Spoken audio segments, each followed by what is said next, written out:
सुप्रभातम छात्रेभ्य, आपका स्वागत है। आज का प्रकरण है महाकवि माघः तृतीयो पाठः। महाकवि माघ ने अपने संपादक में बताया है कि संस्कृत साहित्य में महाकवि माघ अति प्रसिद्ध है। कहा जाता है कि कालिदास की विशेषता उपमा है, भारवी की विशेषता अर्थ गौरव है, दंडी की विशेषता पद लालित्य है, किंतु माघ में ये तीनों गुण हैं। माघ की एकमात्र कृति शिशुपाल वधम महाकाव्य है। काव्य वैशिष्ट्य की दृष्टि से यह ग्रंथ अति महत्वपूर्ण है। प्रस्तुत पाठ में महाकवि माघ के जीवन चरित्र एवं काव्य की विशेषताओं का वर्णन बताया गया है और कहा है मरुभूमि राजस्थानम न केवलम वीराणाम भक्तानाम च भूमि अस्ति। मरुभूमि यानी रेगिस्तान, रेगिस्तान की भूमि राजस्थान केवल वीरों और भक्तों की भूमि नहीं है, अपितु विदुषाम महाकवि नामपि भूमि है। अपितु यह विद्वान और महाकवियों की भी भूमि है। संस्कृत साहित्ये बृहत्त्रयी इति नामना प्रसिद्धानि। संस्कृत साहित्य में बृहत्त्रयी, बृहत्त्रयी का अर्थ होता है तीन महाकाव्यों का समूह। संस्कृत साहित्य में तीन महाकाव्यों का समूह इस नाम से प्रसिद्ध त्रीणि महाकाव्यानि सन्ति, तीन महाकाव्य है। भारवी कवेः किरातार्जुनीयम्, भारवी का किरातार्जुनीयम्, माघस्य शिशुपालवधम्, माघ का शिशुपालवध, श्रीहर्षस्य च नेषदीय चरितम् और श्रीहर्ष का नेषदीय चरितम्। एषु शिशुपालवधस्य रचयिता महाकाव्ये माघस्य जन्म राजस्थानस्य जालोर जनपदांत अंतर्गते श्रीमाल नगरे श्रीमाली ब्राह्मण परिवारे अभवत्।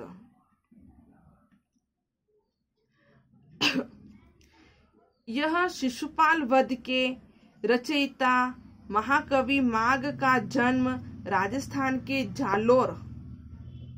जालोर जिले के अंतर्गत भीनमाल नगर में श्रीमाली ब्राह्मण परिवार में हुआ था।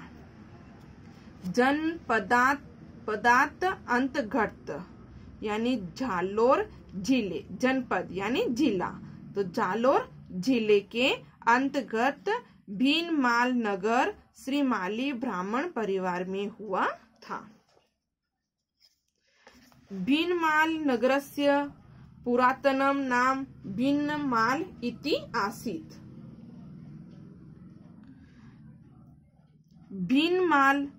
भीनमाल नगर का प्राचीन नाम, पुरातनम यानी प्राचीन, पुराना, प्राचीन नाम भीनमाल था। श्रीमाली ब्राह्मणानां बाहुल्यात् अस्य क्षेत्रस्य अपरं नाम श्रीमाल क्षेत्रम् अपि आसीत्। श्रीमाली ब्राह्मणों की अधिकता होने के कारण इस क्षेत्र का दूसरा नाम श्रीमाल क्षेत्र भी था। अपरम यानी कि दूसरा, बाहुल्यात यानी अधिकता। माघस्य पितामह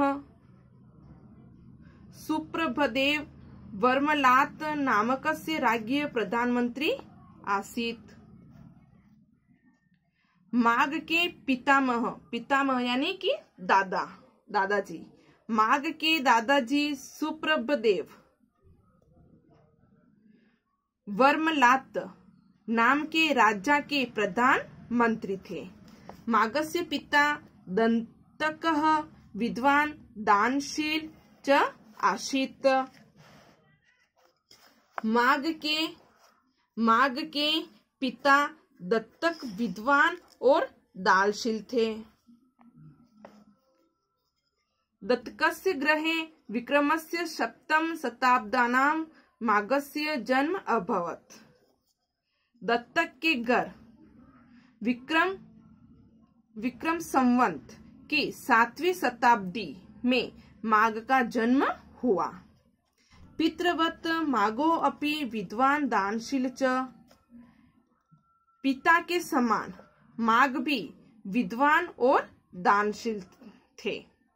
भोज प्रबंध नाम्नी ग्रंथे माघस्य जीवन वृत्तम लिखितम अस्ति।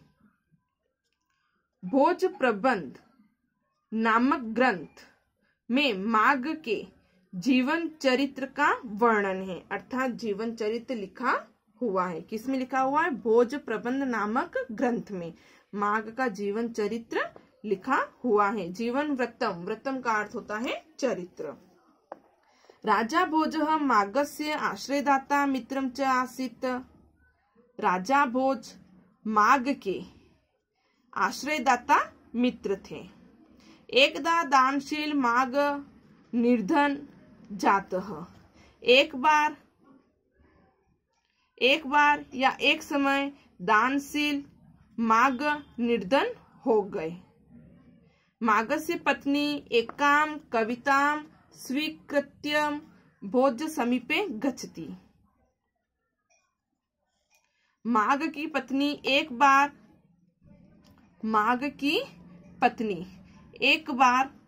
एक कविता लेकर भोज के समीप जाती है। क्या लेके जाती है? एक कविता स्वीकृत्य यानी कि लेकर के भोज समीपे गच्छति, भोज के समीप जाती है।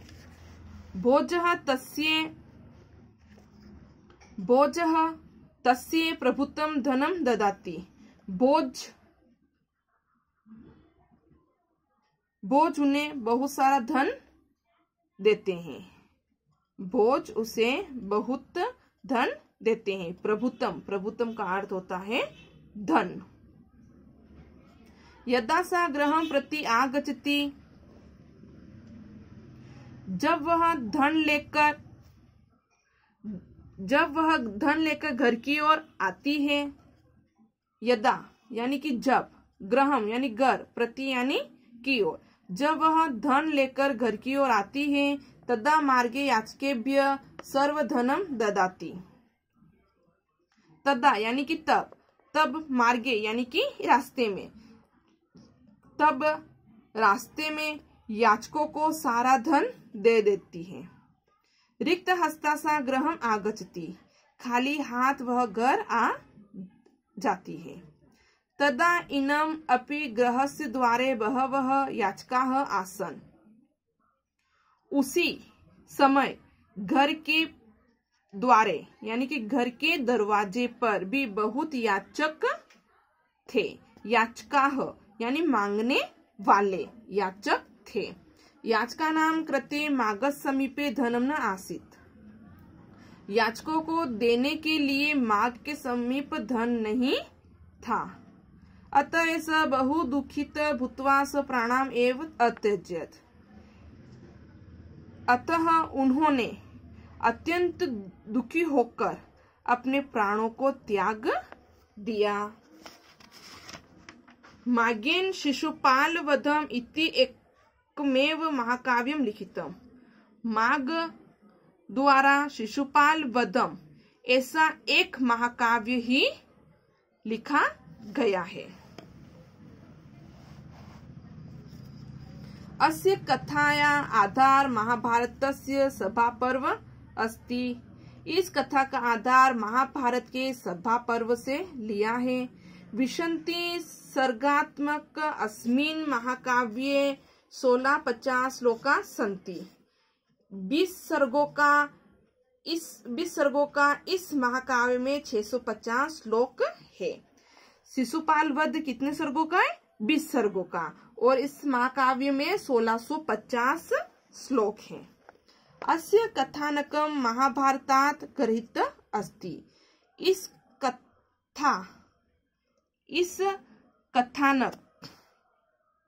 इसकी कथानक महाभारत से ली गई है, अर्थात यह कथा महाभारत से ली गई है। वीरस्य मुख्य रूपेण अस्ति। वीर रस मुख्य रूप से हैं। महाकाव्यस्य नायक श्री कृष्ण, इस महाकाव्य के नायक श्री कृष्ण हैं। माघ काव्यस्य वर्णन शैली यद्यपि महाकवि भारवी अनुकरोति। माघ के महाकाव्य की वर्ण शैली यद्यपि महाकवि भारवी का अनुसरण करती है, तथापि प्रौढ़ रचना शैली प्रांजल अभिव्यक्ति माधुर्यम पद गुंफांच माघ कवे विशिष्टम च चमत्कृतिम प्रकटयति।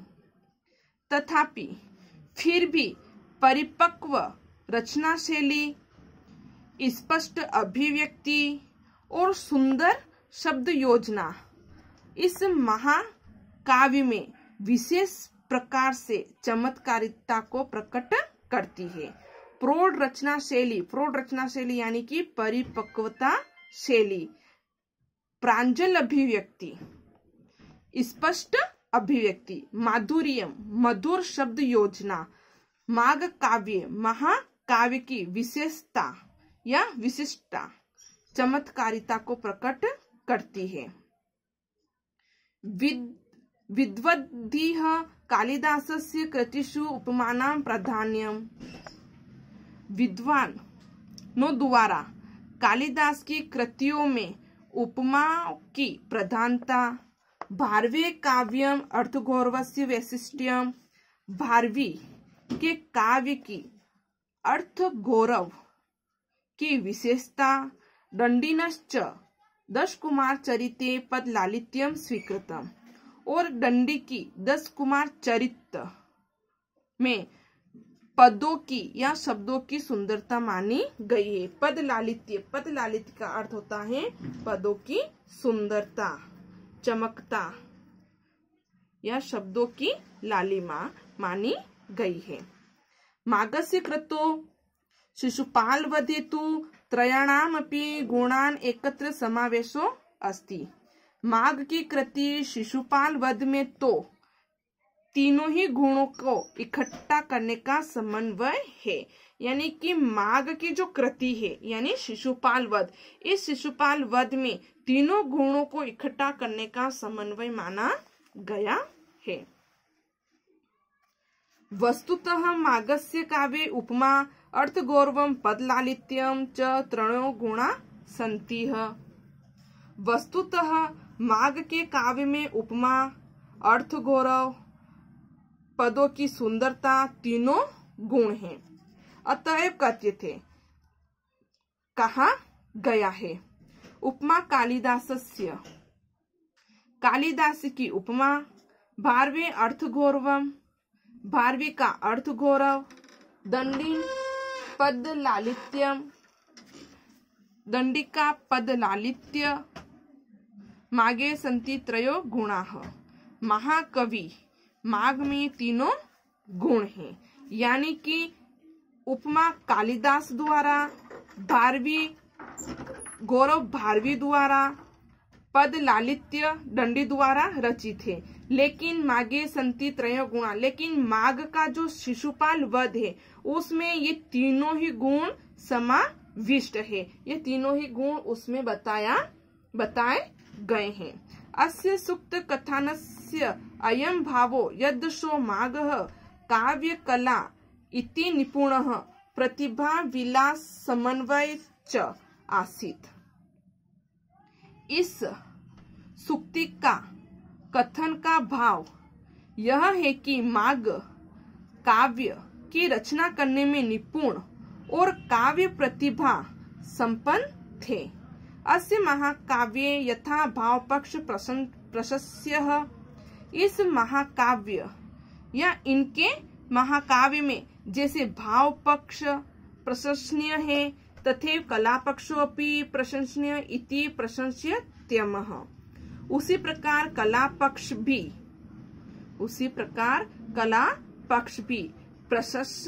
प्रशंसनीय में भी श्रेष्ठ प्रशंसनीय है। यानी कि काव्य गुणों के विषय में अत्यंत प्रशंसनीय है। अलंकाराणाम प्रयोगे छंदो रचना कौशले व्याकरण निपुण्य प्रदर्शने कोमलकांत पदावल्या संधाने। इसमें अलंकारों का प्रयोग, छंद रचना का कौशल, छंद रचनाओं की कुशलता, व्याकरण की निपुणता के प्रदर्शन में और मधुर शब्दों की योजना में शास्त्रीय ज्ञान प्रतिपादने च और शास्त्रीय ज्ञान का प्रतिपादन करने में माग सर्वन अपि अन्याय कविन अतिशेते। माग अन्य सभी कवियों में बढ़कर है। अयम नीति शास्त्र निपुणे दर्शन शास्त्र पारंगतः संगीत स्वर साधक च सिद्ध्यति।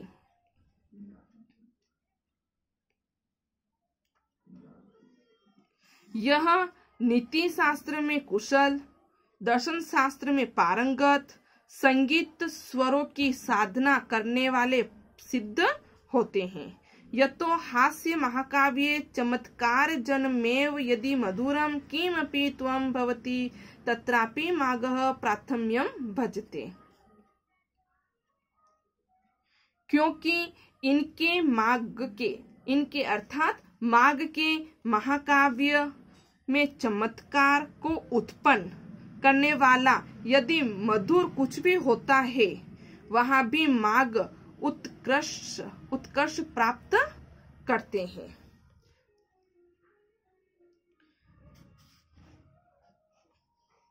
उत्कर्ष करते हैं अर्थात माग का जो महाकाव्य है शिशुपाल वध, वह अत्यंत चमत्कार को उत्पन्न करने वाला है, बहुत ही रोचक काव्य है। लेकिन यदि इसमें मधुर कुछ भी होता है, मधुर वाणी कुछ भी होती है, तो वहां भी माग उत्कर्ष प्राप्त करते हैं, अपनी श्रेष्ठता को प्राप्त करते हैं। आज का वीडियो आपको कैसा लगा कमेंट बॉक्स में बताइए। धन्यवाद।